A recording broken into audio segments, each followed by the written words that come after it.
Shalom. Hallelujah. प्रभु को धन्यवाद आज का दिन के लिए। उसने मुझे ये अनुग्रह दिया, ये संदेश तुमको प्रचार करने के लिए। बहुत महत्वपूर्ण संदेश है।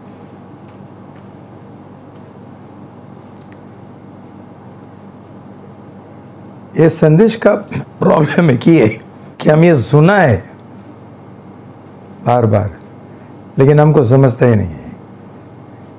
उसका आज्ञा पालन करने का दूर की बात है, कितना ही बार समझाएगा समझता ही नहीं, और नहीं समझेगा हम उसका आज्ञा पालन कैसे करेंगे।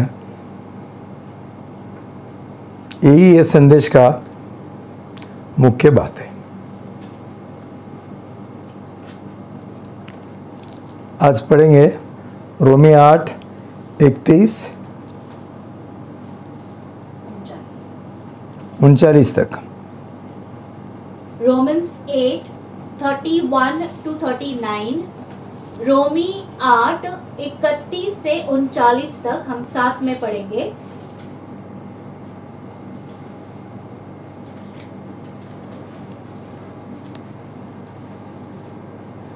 सब साथ में। अब हम इन बातों के विषय में क्या कहें? यदि परमेश्वर हमारे ओर है तो हमारा विरोधी कौन हो सकता है?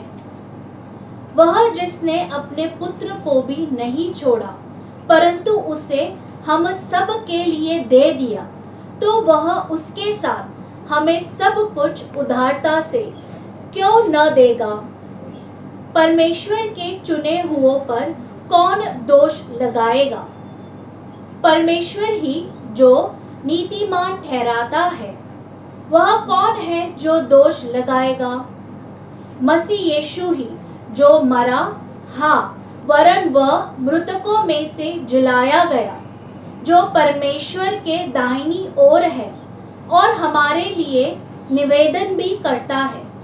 कौन हमको मसीह के प्रेम से अलग करेगा? क्या क्लेश या संकट या सताव या अकाल या नंगाई या जोखिम या तलवार? जैसे लिखा है, तेरे लिए हम दिन भर घात किए जाते हैं, हम वध होने वाली भेड़ों के सदृश समझे जाते हैं। परंतु इन सब बातों में हम उसके द्वारा जिसने हमसे प्रेम किया जयवंत से भी बढ़कर है, क्योंकि मुझे पूर्ण निश्चय है कि न मृत्यु न जीवन न स्वर्गदूत न प्रधानताएं न वर्तमान न भविष्य न शक्तियाँ न ऊंचाई न गहराई और न कोई सृजी हुई वस्तु हमें परमेश्वर के प्रेम से जो हमारे प्रभु यीशु मसीह में है अलग कर सकेगी।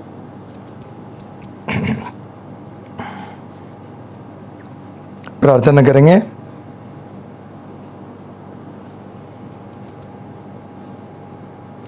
प्रभु यीशु, हम आपको बहुत धन्यवाद देते हैं, क्यों आप आने से हमको सच्चाई और अनुग्रह मिल गया। आज मैं प्रार्थना करता हूँ कि इतना बार अनुग्रह के बारे में सिखाने के बाद हमको क्यों ये अभी तक समझा नहीं, और उसका हम आज्ञा पालन नहीं करते। आपका पवित्र आत्मा का बुद्धि मुझे चाहिए, आपका अभिषेक मुझे चाहिए, ताकि मैं ये बात सरल सब लोगों को सिखा सकूं, प्रकट करूं, सब लोग समझे, स्वीकार करें, और आपका अनुग्रह से आज्ञा पालन करें। धन्यवाद प्रभु, यीशु का नाम से प्रार्थना करता हूँ, आमीन।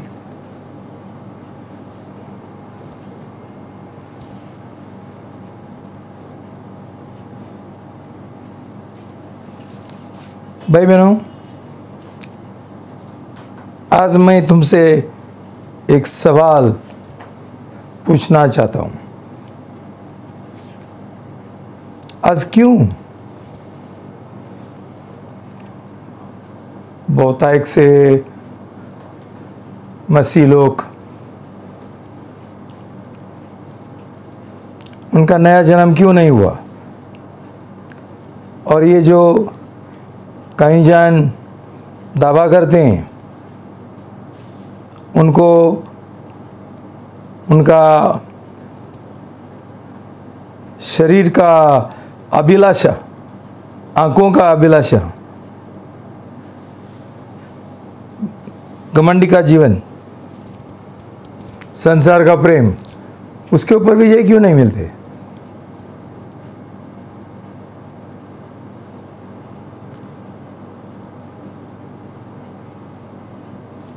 आज प्रभु ने मुझे ये काम दिया इस सवाल का जवाब देने के लिए। क्यों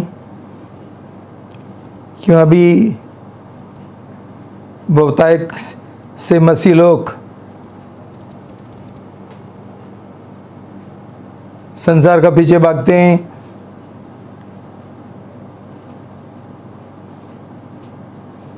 पैसा का पीछे भागते हैं, नौकरी का पीछे भागते हैं, दूसरा सब संसार का अभिलाषा का पीछे भागते हैं, और उसके वजह प्रभु यीशु का नाम एक बहुत शर्मिंदा, बदनाम हुआ है।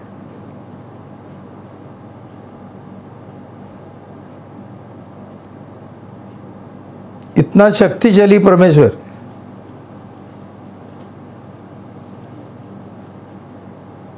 सही और जीवित मरा था, लेकिन फिर भी जीवित हो गया और हमेशा के लिए जयवंत है। ऐसा परमेश्वर हमको मदद नहीं कर सकता है, तो हमको कौन मदद करेगा? क्या बोलेंगे हम लोग?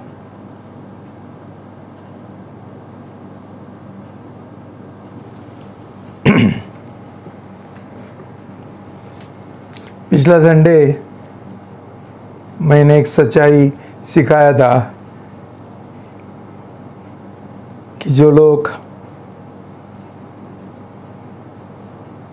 संसार का प्रेम करते हैं, नौकरी का प्रेम करते हैं, पैसा का प्रेम करते हैं,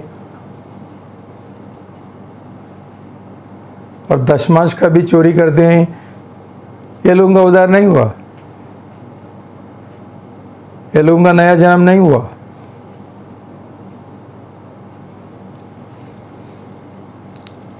तो कहीं ऐसा लोगों ने हफ्ता का जो सभा रहता है, गुरुवार को शुक्रवार को डांडिया लगाया, कुछ बताया नहीं, कुछ परवानगी नहीं लिया, क्यों? ये लोग जानते थे हम क्या हमारा चेहरा दिखाएंगे, दिन रात बोलता है मेरा उद्धार हुआ, और यहाँ पकड़ गए कि ये परमेश्वर को लूट रहे।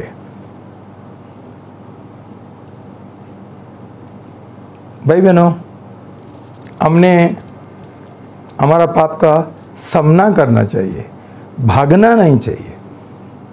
भागेगा तो कोई आशा नहीं है, लेकिन पाप का सामना करेंगे, पश्चाताप करेंगे, आके मुझे मिलेंगे, तो तुम्हारा जीवन में कुछ तो आशा है। तुम तुम्हारा आत्मिक पिताजी को और प्रभु यीशु मसीह को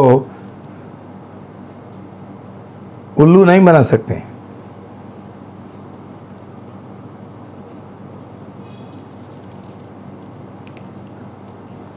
देखिए, पिछले बार हम एक प्रस्ताव देखा था, एक रूलर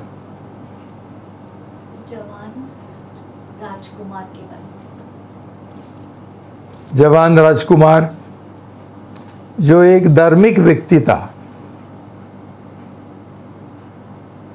और धार्मिक जीवन में और बढ़ना चाहता था, और उसका कानून का जीवन, कानून का आज्ञा पालन करने का जीवन वो और ठीक करना चाहता था। बहुत सफाई किया प्रभु के सामने, लेकिन जब भी प्रभु ने उसका पैसा को छुआ, पैसा के बारे में बात किया, वो गाई गाई से भाग गया।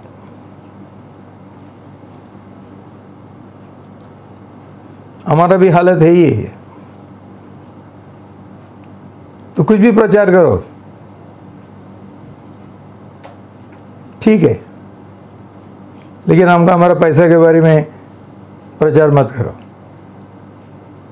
क्यों हमारा दिल पैसा की ओर अटक गए है। वहाँ प्रभु के लिए कोई जगह नहीं। झूठ बोल के दिन निकलते हैं।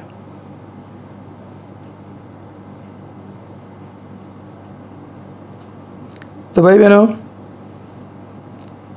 एक भी सही उदाहरण नहीं है क्या?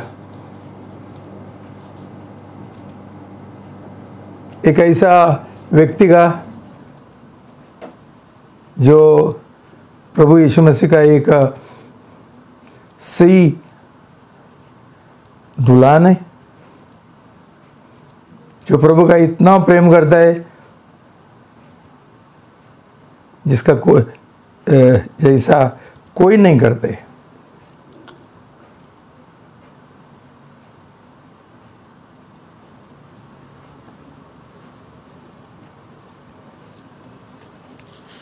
आज हम सचमुच नया जन्म पाया हुआ व्यक्ति का जीवन देखेंगे, मनन करेंगे, और वो है हमारा पौलुस प्रेषित। उसका दिल के बारे में आपने सुना है। आज वो बोलता है, मुझे कौन प्रभु यीशु से अलग कर सकते है? किसी को हिम्मत है ये बोलने के लिए?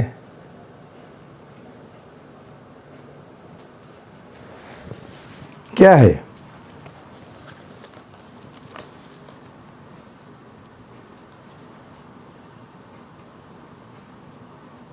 सत्रह 37 और 38 पढ़ेंगे।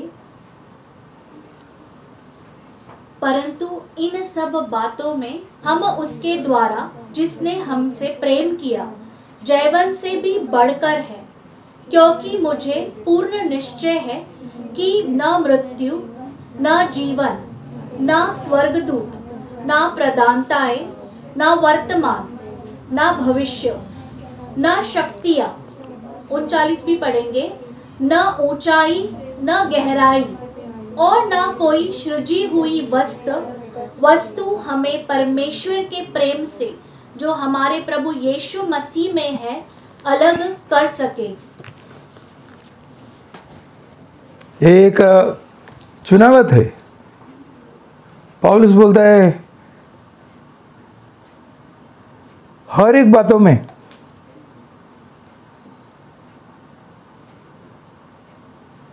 जिसने हमारा प्रेम किया, उसके द्वारा हम जयवंत से बढ़कर है। इतना उसको कॉन्फिडेंस है। याव है। आज हमारा बीच में ये कौन बोल सकता है?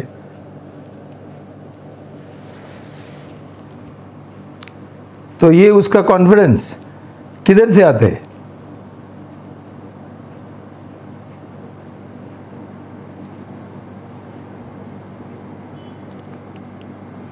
2 कुरिन्थी 11:21-23। 2 कुरिन्थी 11:21 से 23 पढ़ेंगे। 2 Corinthians 11:21-31।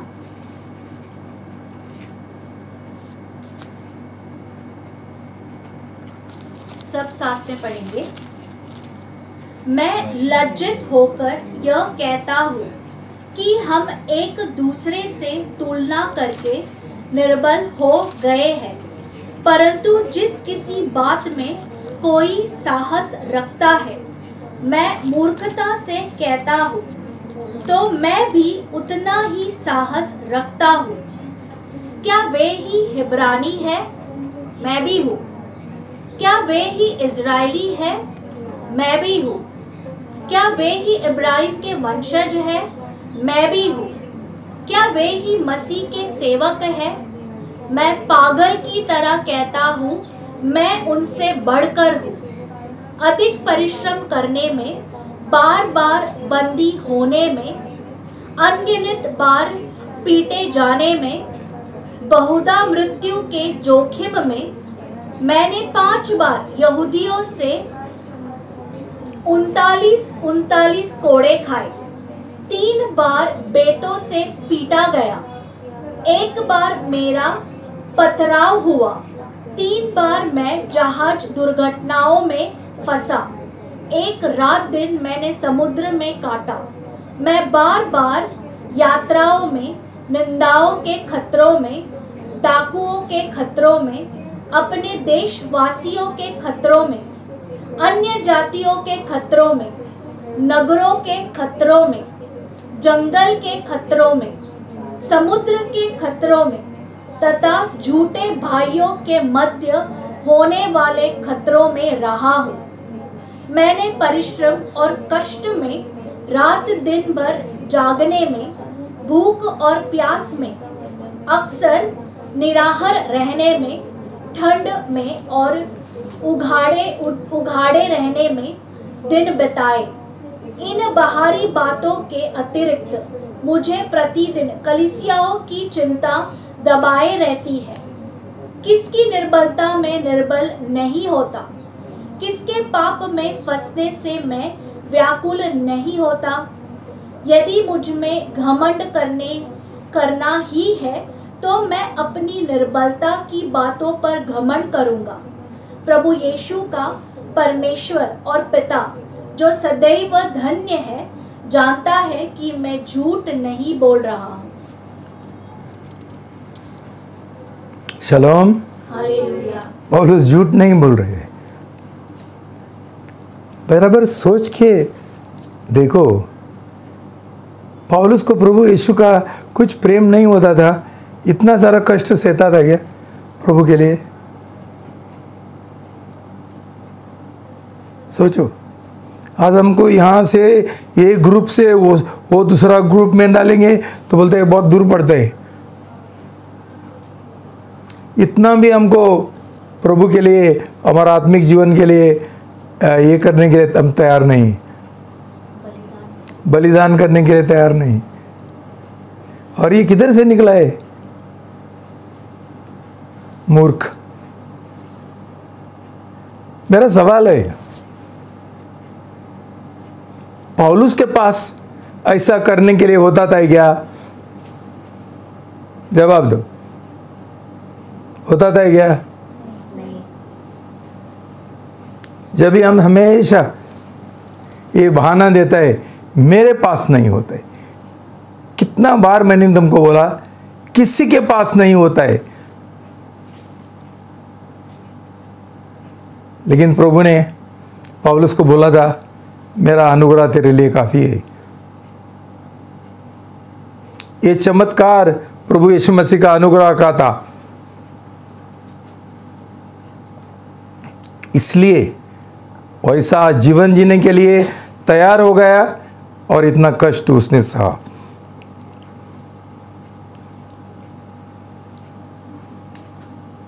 फिलिपी 3:4-8। फिलिपियंस 3:4-8, फिलिपी 3:4-8 पढ़ेंगे।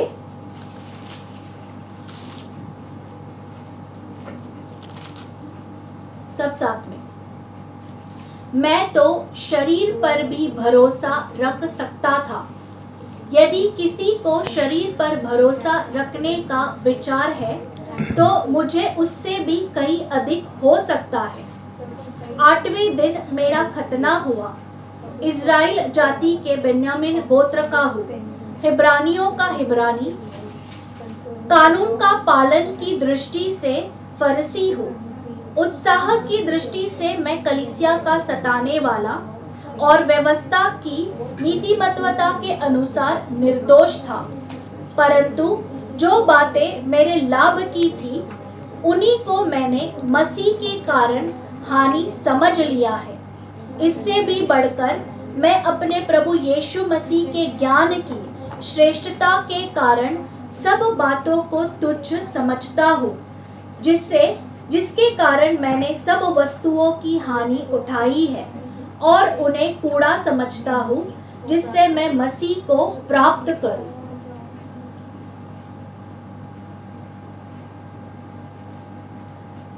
भाई बहनों,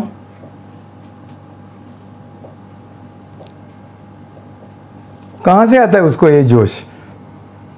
हम तो तुरंत बोलता है मेरे पास नहीं होते। उधर तो एक रहस्य दिया है जो बाद में मैं तुमको समझाऊंगा।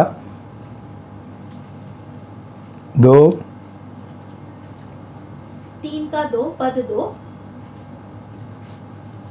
कुत्तों, कुकर्मियों और झूठे खतने से सावधान रहो। 3 पद 3। सच्चा खतने वाले तो हम ही हैं जो परमेश्वर के आत्मा में उपासना करते हैं, मसीह यीशु पर गर्व करते हैं और शरीर पर भरोसा नहीं रखते। भाई बहनों, ये कौन लोग है?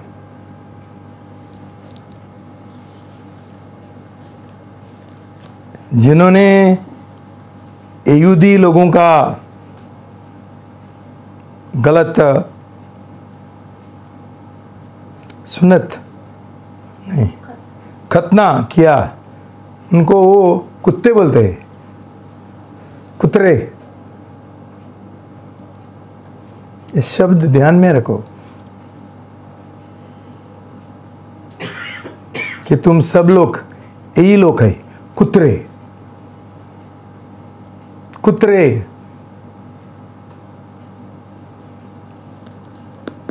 वो कौन है? सच्चा खतना वाले तो हम ही हैं। सच्चा खतना वाले तो हम ही है।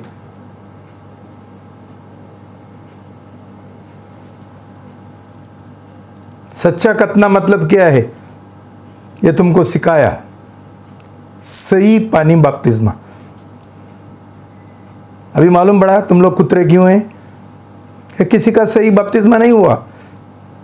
पौलुस बोलना चाहता है कि जब भी उसका सही बपतिस्मा हुआ, खतना हुआ, जिसके द्वारा उसने सब कुछ प्रभु के लिए छोड़ दिया,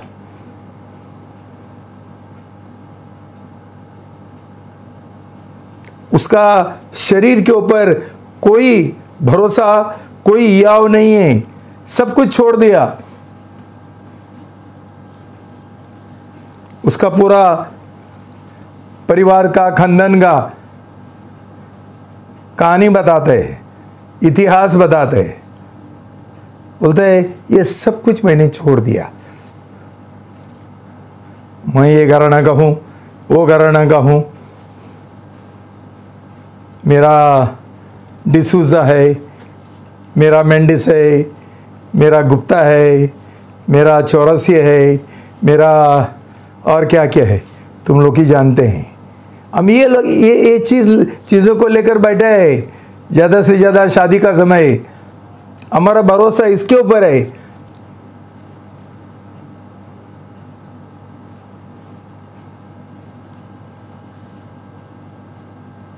बहुत पढ़ाई किया बोलता है,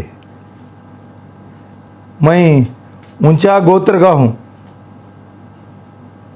मैंने कलीसिया का बहुत सताया।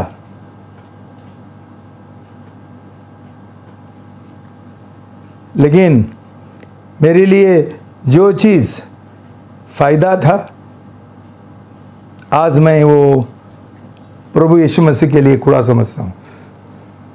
भाई बहनों, हम ये स्तर पर पहुंचा क्या अभी तक? हमारा बोस्टिंग करने का, बड़ाई करने का, नींद मारने का क्या क्या है? कितना पढ़ाई किया तूने? क्या किया? एसएससी किया ना? तूने क्या किया? 12th स्टैंडर्ड किया ना? मैंने एमबीए किया। मैं बड़ा कंपनी में काम करता हूं।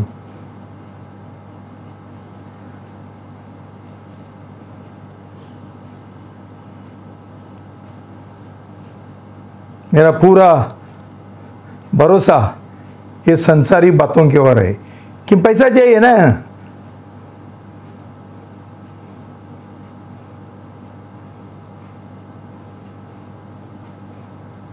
भाई बहनों का शादी करने के लिए पैसा चाहिए ना, इसलिए मैंने इतना बड़ा डिग्रीज बनाया और बड़ा काम करता हूँ। मतलब दूसरा लोग जो ये है गरीब है वो शादी नहीं करेंगे। नाम चाहिए हमको, संसार का नाम, शरीर का नाम।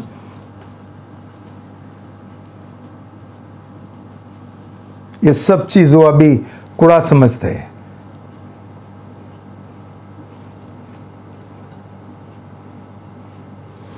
मैं सेक्टर 17 पैदा हुआ था, कोपर के अन्ना पैदा हुआ था। हम लोग तुर्वेश्वर पैदा नहीं हुआ था। ये संसारी बातें, ये हमारा जो ये है कॉन्फिडेंस है, ये आओ है, भरोसा है, ये शरीर का बातों में उधार कैसा होगा? उधार कैसा होगा? हम ये कूड़ा नहीं समझता ही तो।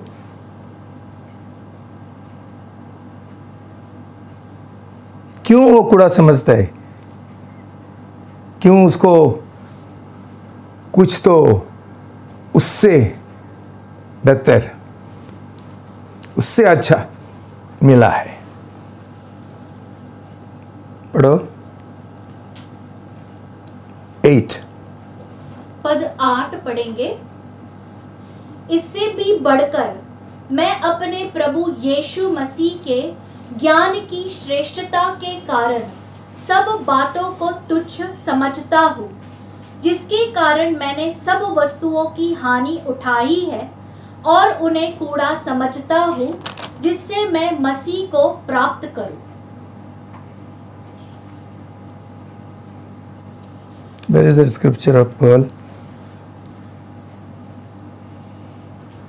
मत्ती 13:44 से 46 तक पढ़ेंगे। स्वर्ग का राज्य खेत में छिपे हुए धन के समान है, जिसे किसी मनुष्य ने पाया और छिपा दिया, और उसके कारण आनंदित होकर उसने अपना सब कुछ बेच दिया और उस खेत को मोल ले लिया। फिर स्वर्ग का राज्य सच्चे मोतियों को खोजने वाले एक व्यापारी के समान है। जब उसे एक बहुमूल्य मोती मिला तो उसने जाकर अपना सब कुछ बेच दिया और उस मोती को खरीद लिया। भाई बहनों, वो एक है प्रभु यीशु मसीह का पागल दूल्हा, पौलुस का जैसा ही उसने सब कुछ छोड़ दिया, खुड़ा समझा। इतना बड़ा मोती, इतना बड़ा ट्रेजर, खजाना, जब भी उसको इससे अच्छा कुछ मिला, प्रभु यीशु मिला, छोड़ दिया। भाई बहनों, तुमको लगता है तुम ऐसा करने के लिए तैयार नहीं है? तुम्हारा नया जन्म हुआ, ये मामूली एक जो नौकरी तुमको मिला 15,000 18,000 का, तुम इतना बड़ा समझते कि तुम प्रभु यीशु मसीह को ही भी फेंक देंगे ये नौकरी के वजह? क्यों?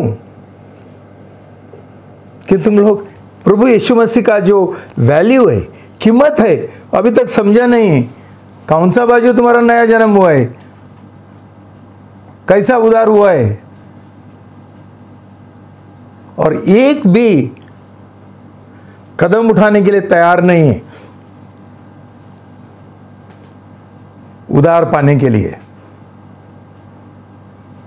बार बार बोलता हूं, तुम्हारा जो लीडर है उसके पास जाओ।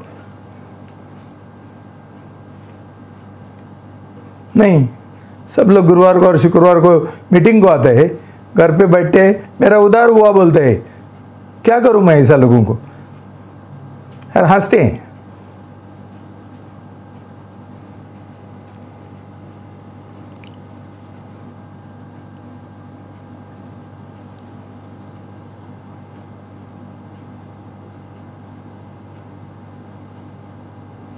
(18 to 20) फिलिपी 3 18 से 20 पढ़ेंगे।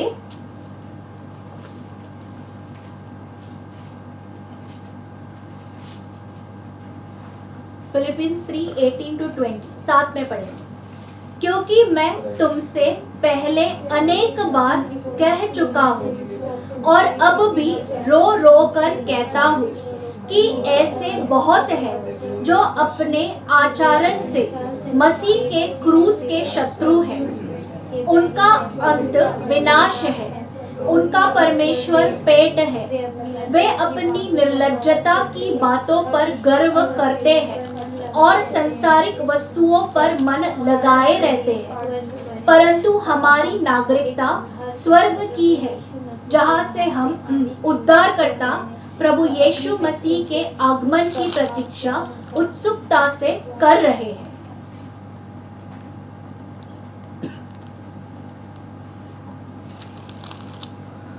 मैं भी रहा हूं,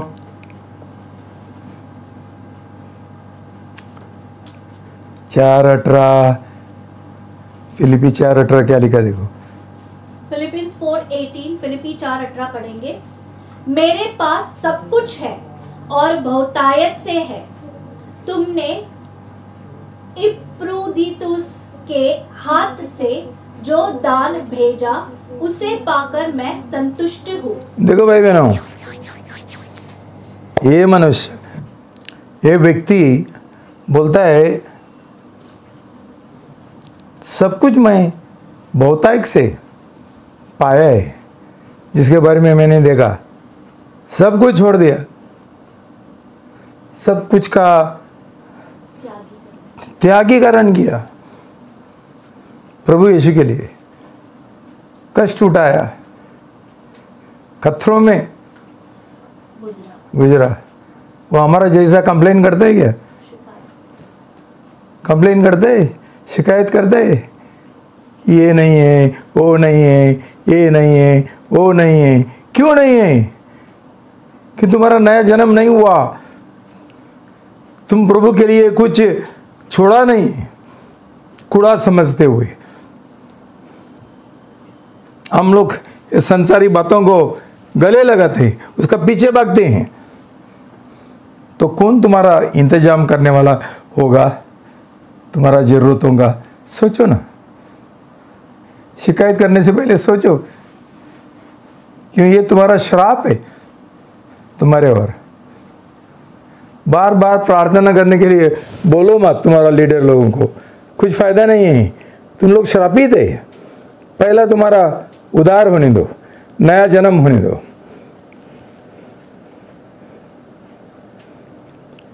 भाई बहनों,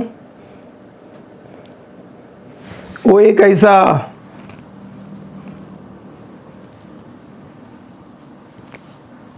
रहस्य है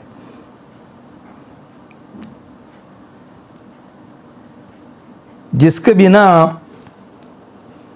कोई भी, पौलुस ने जो जीवन जिया कोई भी नहीं जी सकते। पौलुस हमारे से बढ़कर नहीं है, उसको कुछ ज़्यादा मिला नहीं है। जो तुम्हारे लिए और हमारे लिए उपलब्ध है वही उसको मिला। क्यों? क्यों? उसको ये अनुग्रह का एक प्रकाशन मिला, प्रकाशन मिला इसके लिए। और हमको कुछ प्रकाशन मिला नहीं अनुग्रह का, हम आज तक मेहनत करके जी रहे, स्वयं प्रयत्न से, प्रयास से। इसलिए मार खाते हैं हम लोग। हर एक चीज घोटाला होता है।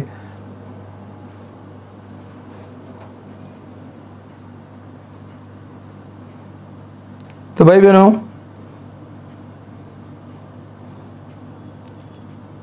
क्या हुआ? ये रहस्य को भाई बहनों जान लो कि ये रहस्य इतना महान है कि शैतान खुश नहीं है। ये रहस्य मिला तो वो हार गया। इसलिए उसने कलीसिया का शुरुआत से ही भी उसने उसका एक महान बकवावत शुरू कर दिया। ये बकवावत का नाम है झूठा बपतिस्मा का सुसमाचार। जब भी बच्चों का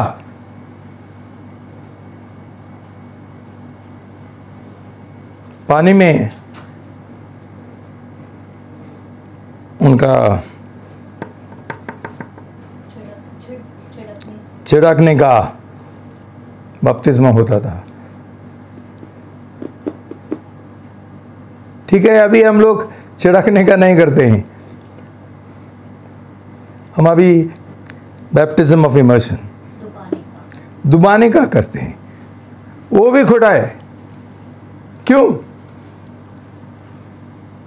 कि शैतान जानते हैं जिधर पश्चाताप नहीं है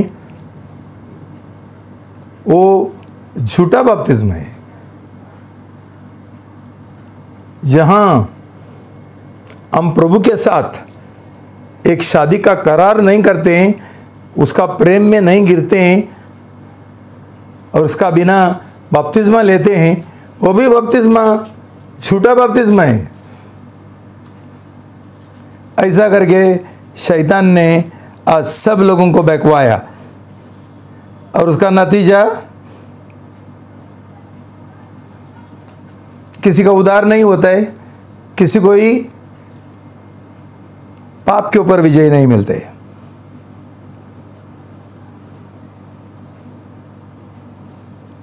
अभी परमेश्वर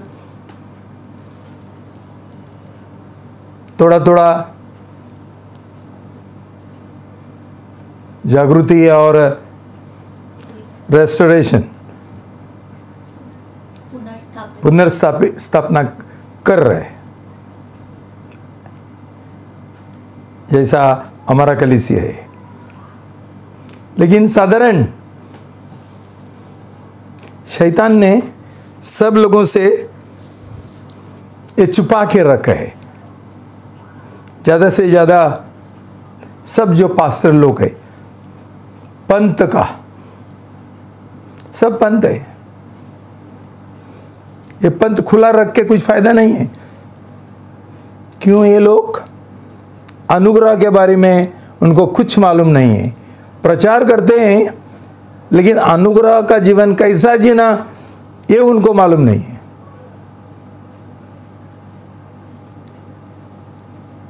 अभी हम समझ सकते हैं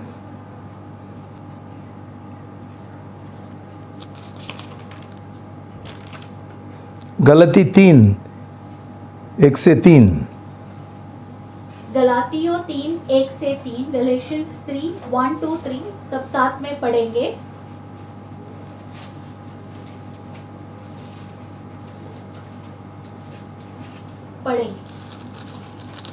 अरे मूर्ख गलातियों, किसने तुम्हें मोह लिया?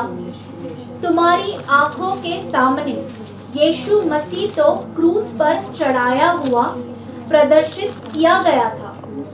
मैं तुमसे केवल इतना ही जानना चाहता हूँ कि तुमने आत्मा को क्या कानून के कामों से पाया अथवा सुसमाचार को विश्वास सहित सुनने से? क्या तुम इतने मूर्ख हो कि आत्मा से आरंभ करके अभी देह की विधि द्वारा पूर्णता तक पहुंचोगे?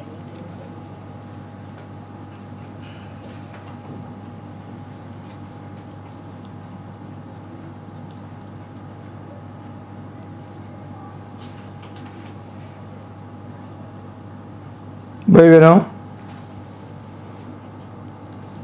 गलती उधार पाए हुए लोग थे, लेकिन उनको भी शैतान ने बहकवाया था। इसलिए पौलुस उनको मूर्ख, पागल बोलने के लिए डरता नहीं है। उनका पाप क्या था? शहीद लोग अनुग्रह से उनका उद्धार हुआ था, पवित्र आत्मा का शक्ति से। लेकिन अभी तुरंत अनुग्रह छोड़ के वापस उनका शरीर का जो काम है और स्वयं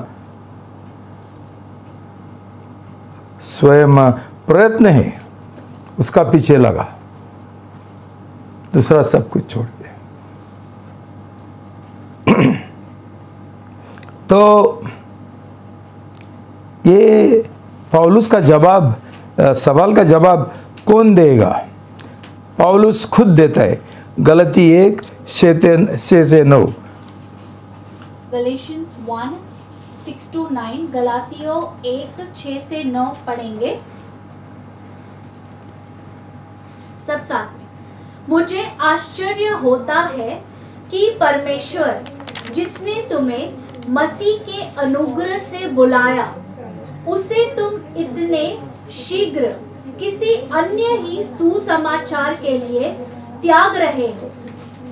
वास्तव में दूसरा सुसमाचार तो है कि नहीं, परंतु कुछ लोग हैं जो तुम्हें विचलित कर रहे हैं और मसीह के सुसमाचार को बिगाड़ना चाहते हैं।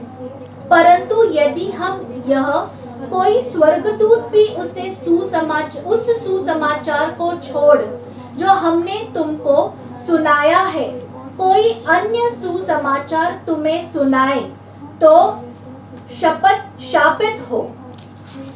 जैसे हम पहले कह चुके हैं, वैसे ही अब मैं फिर से कहता हूँ, जो सुसमाचार तुमने स्वीकार किया है, यदि उसके विपरीत कोई सुसमाचार तुम्हें सुनाए तो वह शापित।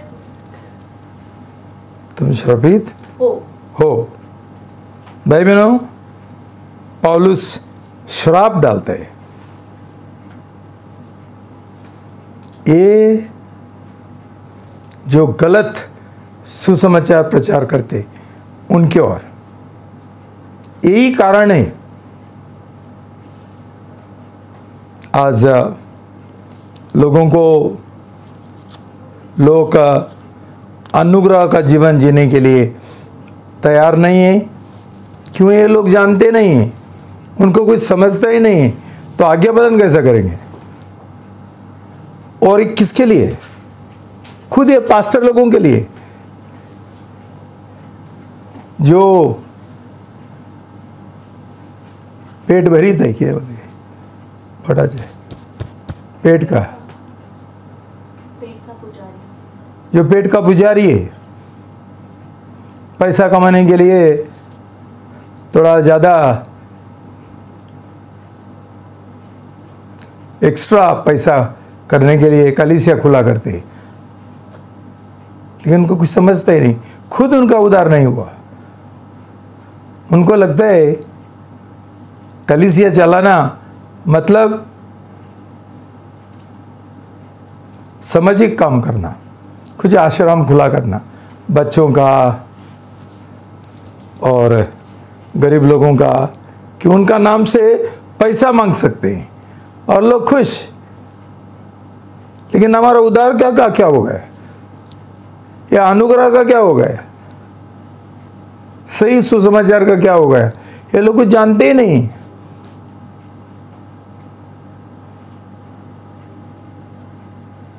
भाई बहनों,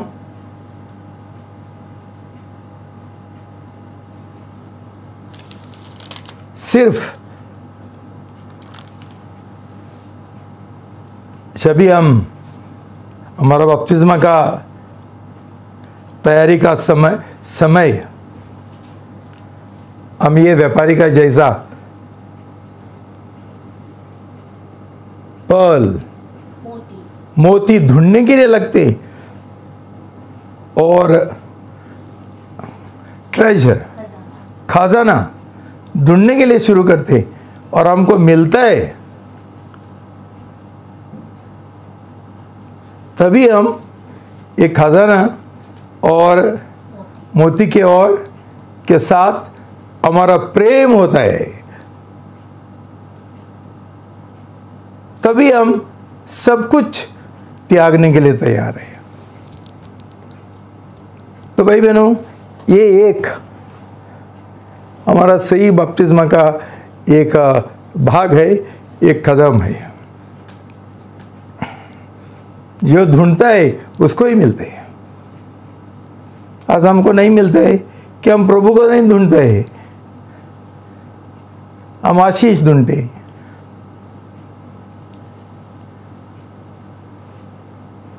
हम नौकरी ढूंढते हैं, हम शादी ढूंढते हैं, बस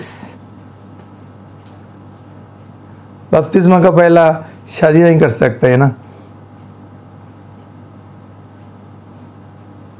लेकिन भाई बहनों, क्या लगता है हमको? एफिसी 2:8 एफिशियंस 2:8 एफिसी 2:8 पढ़ेंगे। क्योंकि विश्वास के द्वारा अनुग्रह ही से तुम्हारा उद्धार हुआ है। भाई बहनों, अनुग्रह से, विश्वास के द्वारा।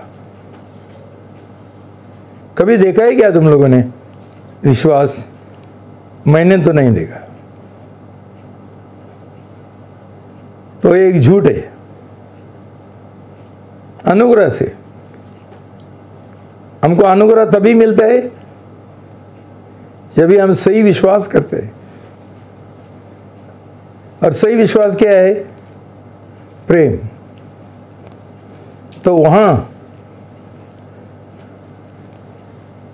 अनुग्रह से प्रेम के द्वारा ऐसा लिखेंगे ना, तो थोड़ा तुमको समझेगा बाबा ये विश्वास क्या है। विश्वास का समय प्रेम में गिराया गया, तभी अनुग्रह मिलते हैं। हमारा ये 3 जो सूखा पापड़ है, यीशु मरा, यीशु गाड़ा गया, ये लेकर हम क्या करेंगे? जो दिमाग का विश्वास है, इसलिए हमारा ये नहीं होता है। संसार में यही सिखाते है, सिनर्स प्रेयर, ब्रो ये मरा गया, हो गया, हो गया, हो गया, बस। और मैं समर्पण करता हूँ। कैसा समर्पण करते? क्या समर्पण करते? बोलने गए ना,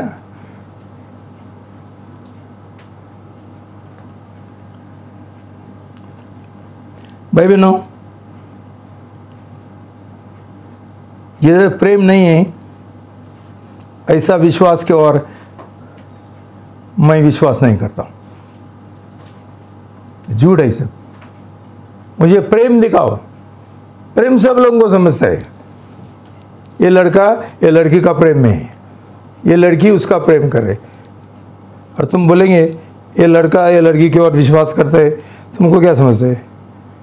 कोई समझता है क्या?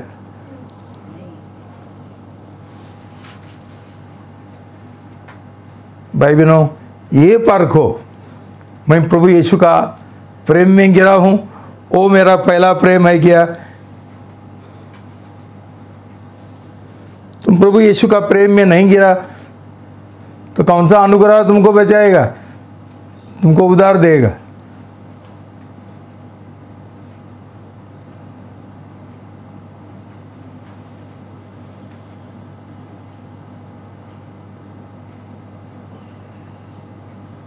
भाई बहनों, एक दुखी स्टोरी है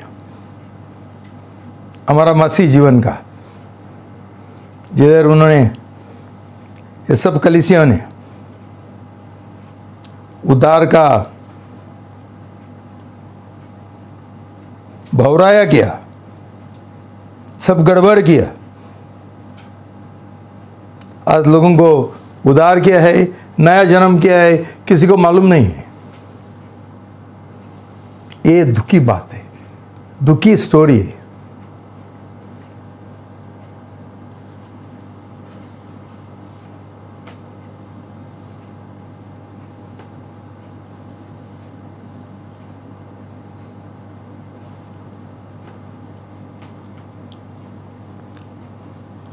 दो कुरिन्ती 3:7-16। 2 कोरिन्ती 3:7-17, 2 Corinthians 3:7-17 सब साथ में पढ़ेंगे।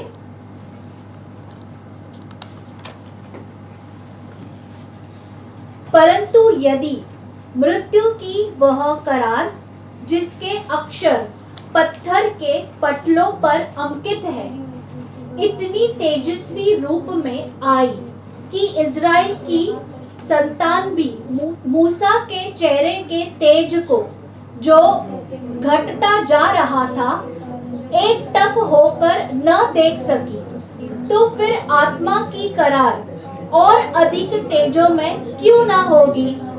क्योंकि जब दोषी ठहराने वाली करार तेजों में है तो नीतिमत्ता ठहरने वाली करार भी और भी अधिक तेजों में है। वास्तव में वह जो तेजों में था अब उससे तेज के सम्मुख जो उससे बढ़कर तेजों में है निस्तेज हो गया, क्योंकि यदि वह क्षण होने वाला तेजों में था तो वह जो स्थिर है और भी अधिक तेजों में है।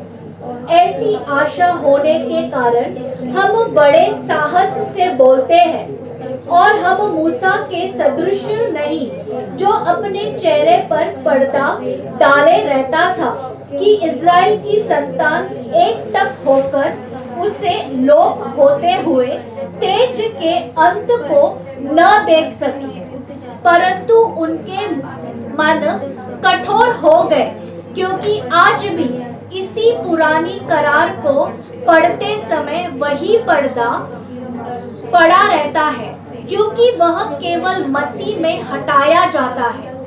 आज के दिन तक जब कभी मूसा की पुस्तक पढ़ी जाती है तो उनके हृदय पर पर्दा पड़ता रहता है, परंतु जब कभी कोई मनुष्य प्रभु की ओर फिरता है तो वह पर्दा हटा लिया जाता है। बस भाई बहनों, इतना हम समझना है कि हम प्रभु यीशु का प्रेम में गिरा तो उसके साथ शादी का करार करना जरूरी है। हमें वो शादी का जो करार है प्रभु यीशु के साथ, उसका बहुत दुर्लक्ष्य किया। हमको समझता ही भी नहीं, हम समझने के लिए कोशिश भी नहीं करते हैं, इसलिए हमारा सब कुछ गलत होता है। बपतिस्मा गलत होता है, शादी गलत होता है, और दूसरा सब जो आशीष हमका मिलने वाला है। क्यों? अनुग्रह नहीं है। यहाँ लिखा है कि जो हम प्रभु यीशु के साथ अनुग्रह का करार करते हैं,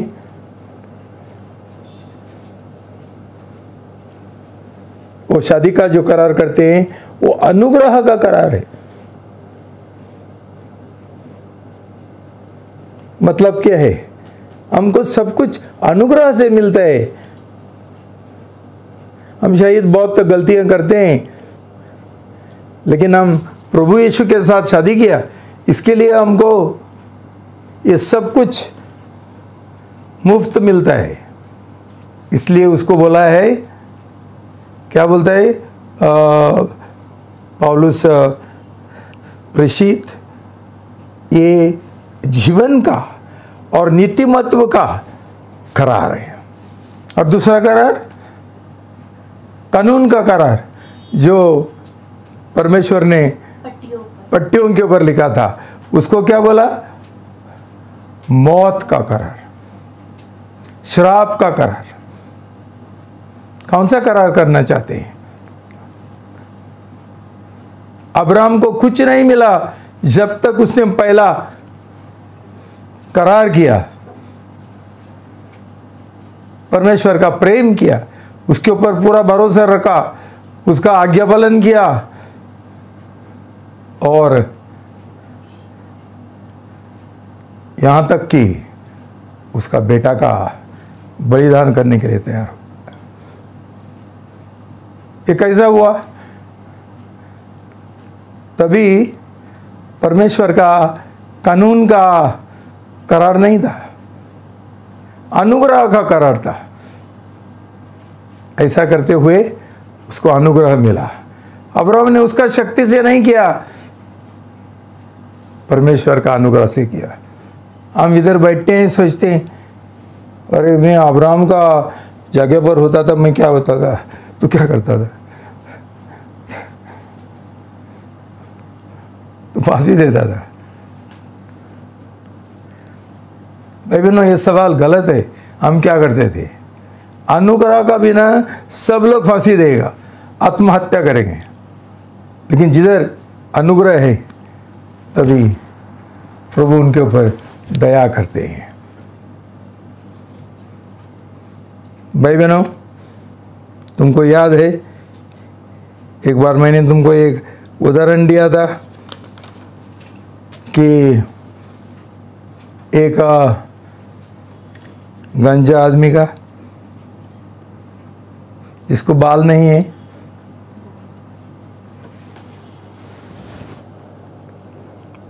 कानून का करार क्या बोलता है उसको? काल तेरा सिर के ऊपर बाल होना चाहिए, ना तो निकाला जाएगा।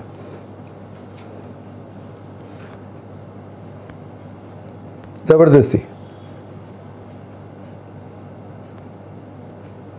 वो बोलता है कुछ नहीं है, जो तोड़ा है वो भी गिर रहे, मैं क्या करूं? ये मौत का करार है, ये कानून का करार है। अनुग्रह का करार क्या बोलता है? यहाँ आ जाओ, मैं तुझे बाल देता हूं, जाओ। और दूसरा दिन वो बाल लेकर आते हैं। ये अनुग्रह का है, अनुग्रह का करार है। जिसको कुछ नहीं मिलना मांगता था, वो योग्य नहीं था, वो लायक नहीं था, मिल गया। क्यों? परमेश्वर का अनुग्रह।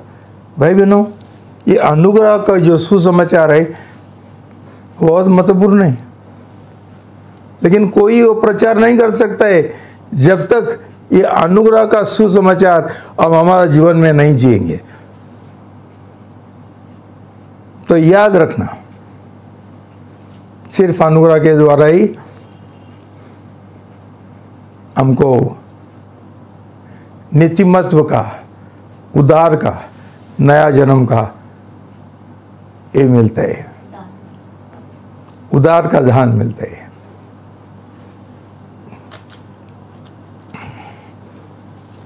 अभी तुम्हारा प्रतिक्रिया ये नहीं होना चाहिए, प्रभु मुझे क्षमा करो, मेरे पास ये अनुग्रह नहीं है, मैंने ये नहीं किया, मुझे मदद करो। ये झूठा पश्चाताप है, सब लोग करते हैं। एक मैसेज होने के बाद ऐसा करते हैं, लेकिन सही प्रतिक्रिया क्या है? सुनो, 7 जो कदम है वहां से शुरू करो, और एक कदम जांचो।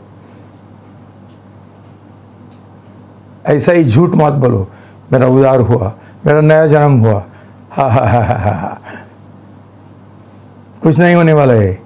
तुम ऐसा ही कंप्लेन करते रहेंगे, शिकायत करते रहेंगे।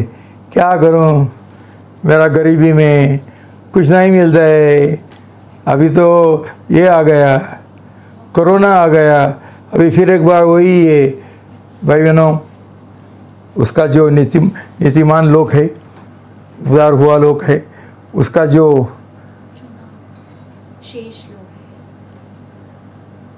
उसका जो दुल्हन है, आपको लगता है वो उसको मारने के लिए देगा? वो कैसे? लेकिन हमको उधर इधर जाना पड़ता है इकट्ठा करने के लिए। क्यों? क्या हमारा कोई है ही नहीं? माँ बाप है ही नहीं, स्वर्गीय पिताजी है ही नहीं, कौन देगा हमको? इसलिए भाई बहनों, ये सुसमाचार का, अनुग्रह का सुसमाचार और अनुग्रह का जीवन बहुत जरूरत है, आवश्यक है। खुद को बहकाओ मत, कुछ नहीं होने वाला है। अनुग्रह पाओ और उसके अनुसार जियो। जय मसीह की हालेलुया। शालोम। प्रार्थना करेंगे। प्रभु यीशु मसीह, आज का संदेश के लिए बहुत धन्यवाद कि एक बहुत जरूरत का जो रहस्य है हमारा मसीह जीवन का आपने खुला किया। मैं प्रार्थना करता हूँ प्रभु कि शैतान को फिर एक बार उनको बहकवाने के लिए मत दो। लेकिन ये लोग अभी उनका उद्धार का और नया जन्म का के बात में लगे रहेंगे, इंटरेस्ट लेंगे, कैसा नया जन्म पाना है। सिर्फ गुरुवार का और शुक्रवार का ये अटेंड नहीं करने का। यीशु का नाम से ये गलत सुसमाचार, ये पानी बपतिस्मा का सुसमाचार मैं बांध देता हूँ यीशु का नाम से, और प्रार्थना करता हूँ कि हमारा 7 कदम नया जन्म का हम फिर एक बार दोहराए, बराबर पढ़ाई करें और उसका पालन करने के लिए हमको आपका अनुग्रह दो प्रभु। हमारा खुद का प्रयत्न के द्वारा, मेहनत के द्वारा हम सब लोग मर जाएंगे और श्रापित होंगे। लेकिन प्रभु, हम आपका प्रेम में गिरना चाहते हैं, आपके साथ एक शादी का करार करना चाहते हैं, साथ साथ एक अनुग्रह का जीवन जीना चाहते हैं। हमको मदद करो प्रभु, ताकि आपके साथ शादी करने के बाद हमको कुछ कम नहीं होगा। आपके और विश्वास करते हुए हमको हर एक जरूरत हमारा तू पूरा करेगा। आंखें खोल दो प्रभु, सब लोगों का आंखें खोल दो। शैतान का हर एक बकवास अनुग्रह का विरुद्ध यीशु का नाम से मैं बांध देता हूँ। प्रभु, या अनुग्रह की ओर दिल लगाने के लिए उनको मदद करो प्रभु, शक्ति दो प्रभु, पवित्र आत्मा का अगुवाई उनको दे दो प्रभु। धन्यवाद, अपने प्रार्थना सुन लिया। यीशु का नाम से प्रार्थना करता हूँ, आमीन।